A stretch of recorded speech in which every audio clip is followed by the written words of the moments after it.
celebratory, but also the dark underbeddings of things that we would never speak about. But then there's also this commerciality to it where it's also for everyone. When you're creating this stuff where you're going to talk about things or hit on major topics, how do you balance, or is it even in your mind, okay, we got to make sure this is commercial? Like, was that ever a thing that you were thinking of, or is that just the taste of your work?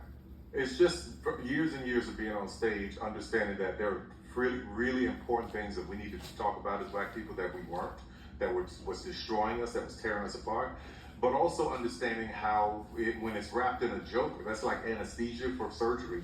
So that was always the thing. Let me do these big, stupid, ridiculous, hella broad jokes and get into some really deep stuff that we need to talk about. And I think that anybody who is intellectual can watch it and go, oh, I see what he's doing here. It's not just this big, broad, ridiculous comedy. There's some things that need to be addressed. Yeah. Yes, it's this very unique version of satire that I adore, and also allows us to really hit these personal messages. And I mean, people have talked about it, since being introduced to you, where I seen In a Strange Loop, and then I had a really great conversation with Justin Simeon, the writer and director, where he had a conversation with you about the criticism that you receive, that they then as a creative start to actually look back at themselves and say, well, wait a minute, is it really Tyler that I should be mad that he is the face of this, or should I be mad that we only get one face at a time?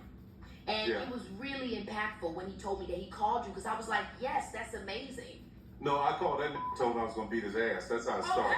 Okay. Yeah. But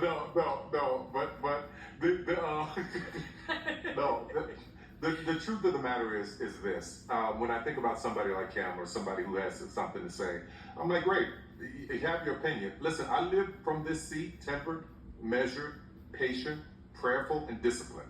I'm always disciplined about everything. I step back, I count, I watch, I see which way I need to move. I don't rush into comments or do anything. I'm patient with it.